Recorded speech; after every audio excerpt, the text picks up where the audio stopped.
Hi guys, so today we're going to look at the difference between linear and exponential functions and writing their equations when we have data in a table. So first let's think about linear functions. Data is said to be linear if between any 2 points the slope is the same. Now remember, slope is your change in y's over your change in x's. So if we look at this first table of data, the change in our x's, to get from 0 to 1, we moved by 1. From 1 to 2, we changed by 1. From 2 to 3, we added 1. From 3 to 4, we added 1. So each of these, the change in x is 1. Let's look at the change in y's. From 0 to 2, we went up by 2. 2 to 4, we went up by 2. From 4 to 6, we went up by 2. From 6 to 8, we went up by 2. And 8 to 10, we went up by 2. So all across the board throughout that table, the change in y was 2 over the change in x is 1.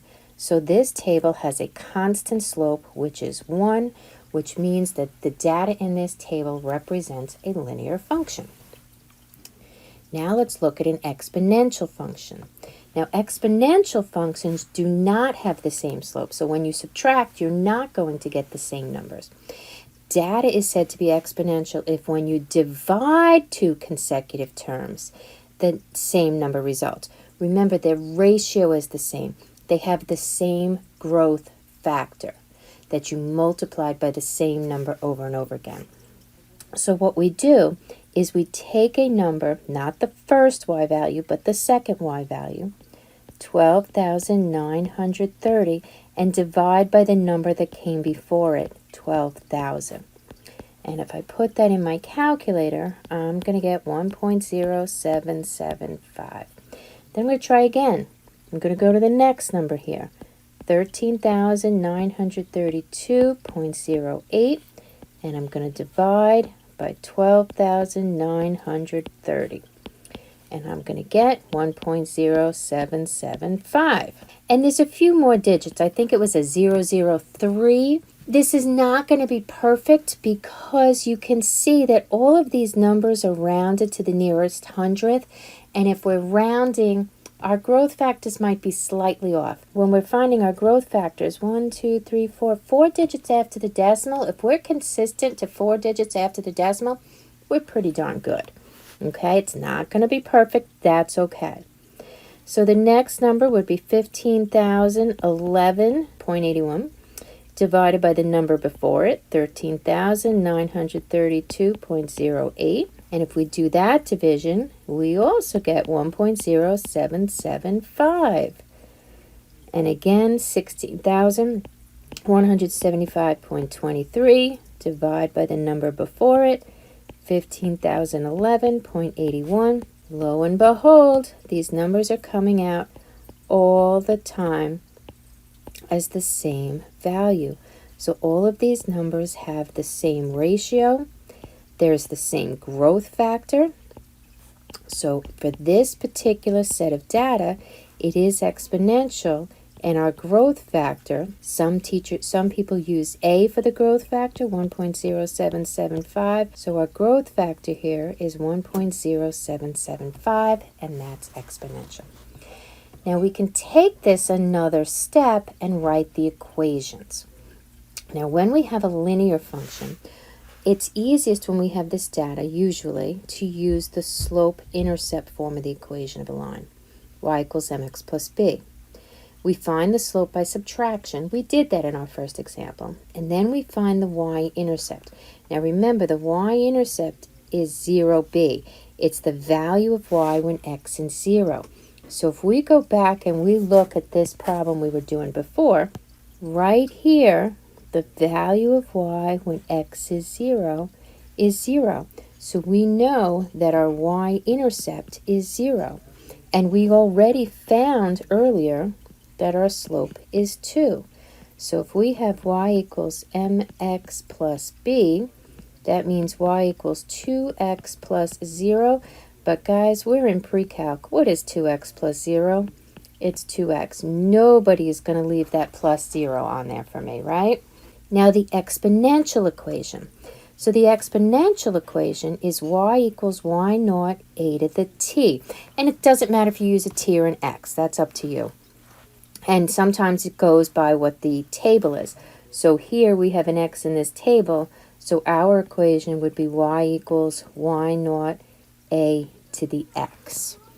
So we find the growth factor by doing division. We did that already. Here's our growth factor, 1.0775. Then we find the numerical coefficient y naught. That's the same as the y-intercept. It's the value of y when x is 0. So again, we go to that table where x is 0. This time, instead of b, it's called y naught. So we know that our initial value is 12,000. Our growth factor is 1.0775. So our equation, look at the variables used in the table. Y equals y naught is 12,000. A is 1.0775 raised to the x. Good job. So let's just try two more little examples here. Determine if each function is linear, exponential, or neither. If it is linear or exponential, write the equation. So what we're going to do first is we're going to look and see if it's linear. So I'm going to check my delta x's. Change by 1, 1, 1, and 1. There's a difference of 1 there. Let's look at the change in y's. From 16 to 24, we had to add 8. To get from 24 to 26, we would have to add 12. That means that it's not the same slope. And if they don't have the same slope, we now know that this is not linear. Okay, so we know it's not linear. So now let's try and see if it's exponential. So for exponential, we take 24 divided by 16. That's going to give us 1.5. Then we're going to do 36. So the third number, 36 divided by the 1 before it, that's 24. And we get 1.5. Take the next number, 54, and divide by 36, and I get 1.5 again. One more to try. 81 divided by 54, and again I get 1.5. So we just found that there's a common growth factor of 1.5. We know that this data represents an exponential function. So we know the growth factor. We still need, remember, if we have this equation, y equals y naught a to the t or the x, we need our initial value. So we go to the table. There's our initial value. It's 16. You look where x is 0. So now also make sure you take a look at the variables in the table. We don't have a y. We have f of x is the name of this function. Y naught we found is 16, the initial value. Our growth factor, a, is 1.5, and our independent variable is x, so that's our exponent. Awesome. All right, one more. Let's take a look here. So let's look at the change in x's. We change by 1. Again, I'm adding 1 every single time. Let's try the change in y's. We're going to add 6 to 14 to get 20. But from 20 to 24, we only added 4. Well, that means we know that it's not the same slope, and that means that this function is not linear. So now let's try the division. Let's try the quotients. So I'm going to do 20 divided by 14. That's going to give me 1.42857 and a bunch of other numbers. Now I'm going to take the next one, 24 over 20. And that gives me 1.2. Those are not the same numbers because even to the nearest tenth, those numbers are different by 2/10. They're not close enough.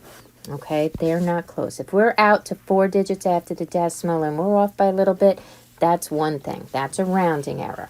Here, this isn't the same number. We have different growth factors.